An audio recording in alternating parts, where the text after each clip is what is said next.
नमस्कार दोस्तों, स्वागत है आपका सीपी स्मार्ट क्लासेस में। दोस्तों, आज के रोजगार समाचार के इस वीडियो में सबसे इम्पोर्टेंट जो खबर है वो ये है कि शिक्षक भर्ती 2020 का संशोधित विज्ञापन इसी माह जारी होगा।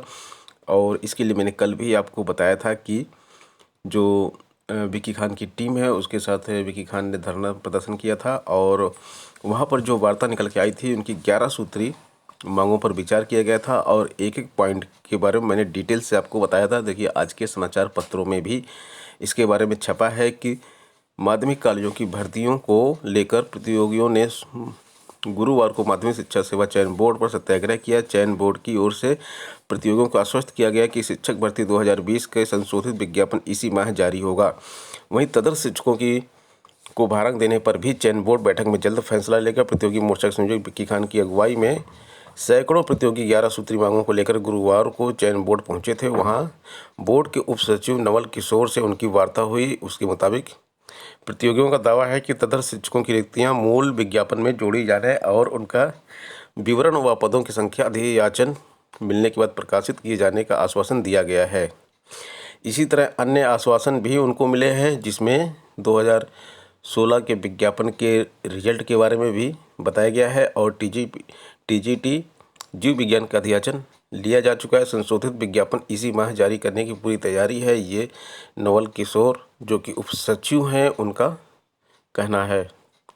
इसके साथ साथ एक अहम न्यूज़ यहाँ पर यह भी है कि त्रुटि सुधार के प्रत्यावेदन बीएसए को भेजना है। 69,000 शिक्षक भर्ती की ये बड़ी अपडेट है। इसमें लिखा है कि बेसिक शिक्षा परिषद के प्राथमिक स्कूलों की 69,000 शिक्षक भर्ती में त्रुटि सुधार पर शासन मंथन शुरू करने जा रहा है। बेसिक शिक्षा निदेशक डॉक्टर सर्वेंद्र विक्रम बहादुर सिंह ने सभी बीएसए को निर्देश दिया है कि वे अभ्यर्थियों से मिलने वाले प्रत्यावेदन हर हाल में 21 दिसंबर की शाम तक भेज दें। इसके बाद कोई भी प्रत्यावेदन स्वीकार नहीं किया जाएगा। प्रकरण के सभी तथ्य व अभिलेख साक्ष्य भी अनिवार्य रूप से भेजने को कहा गया है। परिषदीय स्कूलों में 69,000 पदों पर नियुक्ति 2 चरणों में हो चुकी है। शासन ने यह प्रक्रिया पूरी होने के बाद त्रुटि सुधार के लिए अभ्यर्थियों को अवसर दिया। 4 दिसंबर को जारी शासनादेश में विस्तृत निर्देश दिए गए हैं। इसमें ऑनलाइन आवेदन में अधिक अंक और कम गुणांक भरने वालों का चयन निरस्त करने का आदेश हुआ है। अभ्यर्थियों के विरोध पर शासन ने 10 दिसंबर को संशोधित शासनादेश जारी किया, जिसमें कहा कि सभी का चयन निरस्त नहीं होगा बल्कि शासन उस पर मंथन करेगा। टीजीटी 2013 के सभी रिक्त पदों पर चयन आसान नहीं है और इसमें 2013 की रिक्त सीटें 1 माह में भरने का आदेश हुआ है। हालांकि कोर्ट के सख्त आदेश के बाद भी सभी पदों पर चयन आसान नहीं, क्योंकि नवंबर माह में 3 दिन चली काउंसलिंग में रिक्त 210 पदों के सापेक्ष सिर्फ 113 सीटें ही लॉक हुई हैं, जिसमें 23 सीटों का अध्याचन निरस्त करने से चयन बोर्ड इनकार कर चुका है। अवशेष पैनल उन अभ्यर्थियों का होता है जो अंतिम परिणाम में चयनित होते हैं, लेकिन उन्हें कॉलेज आवंटित नहीं किया जाता है। अब आवंटित कॉलेजों में कार्यभार ग्रहण करने शिक्षक नहीं पहुंचते हैं तो उनकी जगह अवशेष अभ्यर्थियों को भेजने का निर्देश है। यह अवशेष पैनल कुल पदों से 25% अधिक होता है।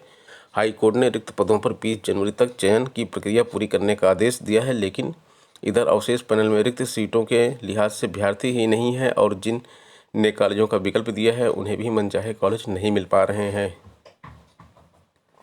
कनिष्ठ सहायक भर्ती में बचे पद कैरी फॉरवर्ड पर जवाब तलब हुआ है।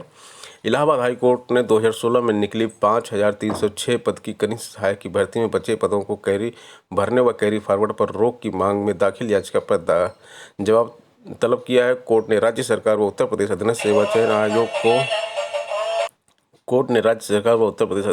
आयोग को 3 हफ्ते में जवाब दाखिल करने का अंतिम मौका दिया है। यह आदेश न्यायमूर्ति शेखर कुमार यादव ने हरिशंकर चतुर्वेदी, अनिरुद्ध पांडे सहित 24 की याचिका पर दिया है। 5,311 छात्र ARO 2016 की मेंस परीक्षा में बैठेंगे। 22 और 23 दिसंबर को यह परीक्षा 3 जिलों में होगी। 12 केंद्रों पर 5,311 अभ्यर्थी शामिल होंगे। प्रयागराज के 6 केंद्रों पर 2,748, लखनऊ में लोक सेवा आयोग कार्यालय में 4 केंद्र पर 1,832 व गाजियाबाद में 2 केंद्र पर 731 अभ्यर्थी परीक्षा देंगे।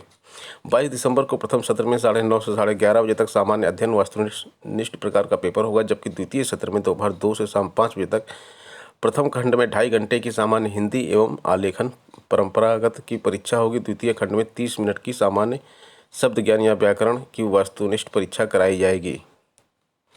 23 दिसंबर सुबह 9:30 से हिंदी निबंध परंपरागत का पेपर होगा।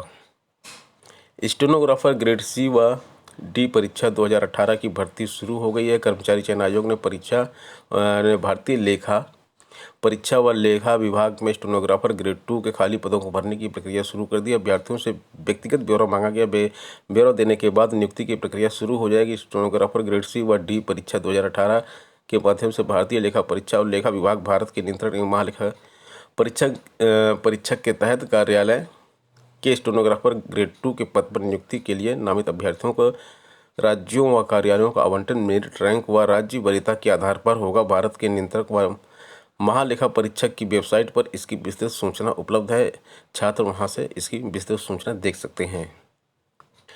उत्तर प्रदेश में व्यक्तिगत परीक्षा फॉर्म भरवाने पर प्रतिबंध लगा दिया गया है। अब प्राइवेट परीक्षा के माध्यम से स्नातक व स्नातकोत्तर के विभिन्न पाठ्यक्रमों में डिग्री नहीं दी जाएगी। राजभवन ने राज्य विश्वविद्यालय में व्यक्तिगत परीक्षा फॉर्म भरवाने पर प्रतिबंध लगा दिया है। इसके स्थान पर अब प्रदेश के संस्थागत व दूरस्थ शिक्षा के माध्यम से ही डिग्री मान्य की जाएगी।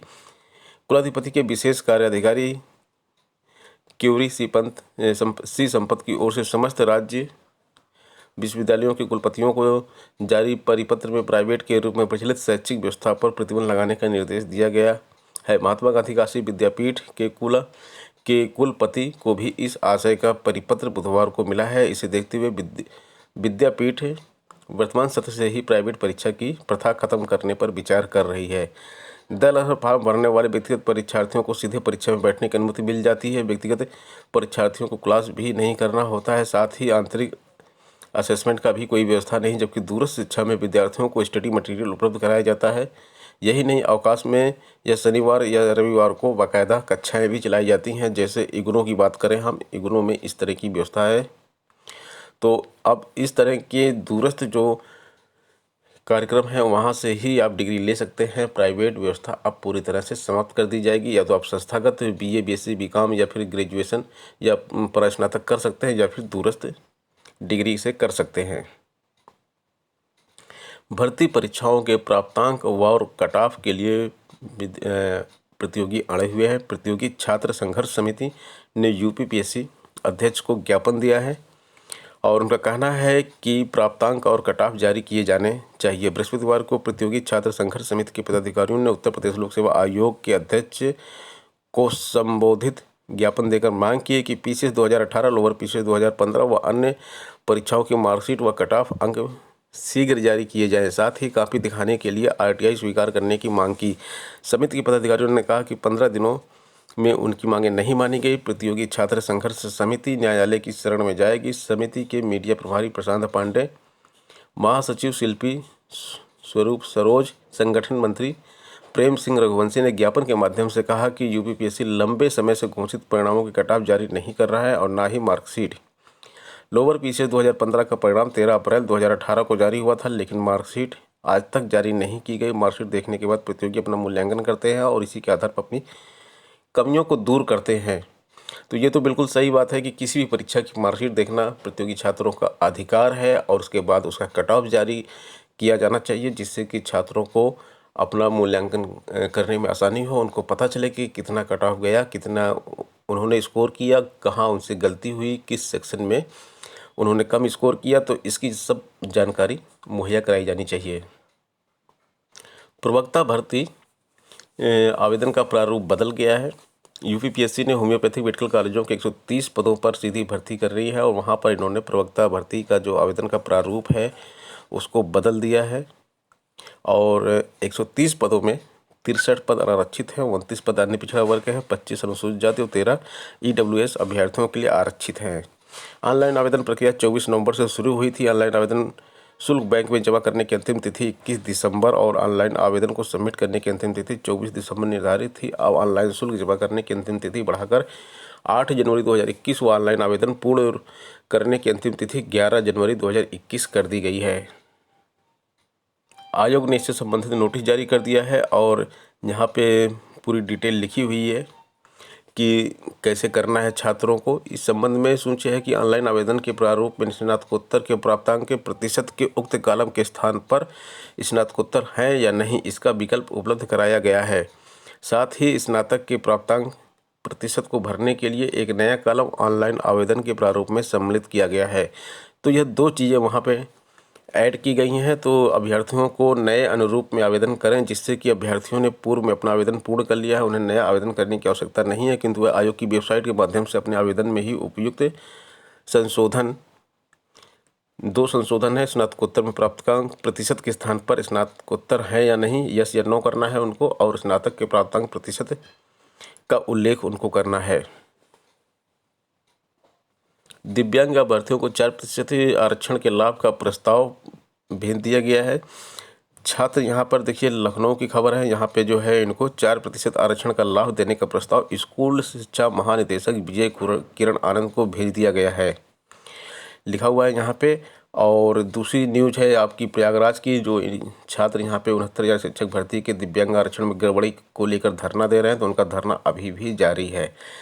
प्रयागराज में छात्र धरना दे रहे हैं, या लखनऊ में शिक्षा महानिदेशक को इनका प्रस्ताव भेज दिया गया है। अब इसमें क्या सुधार होता है उसके बारे में जो भी जानकारी मिलेगी वो आपको दी जाएगी। तो दोस्तों, ये थी आज की अपडेट और प्रमुख खबरें। मिलते हैं नेक्स्ट वीडियो में कुछ नई अपडेट के साथ। धन्यवाद।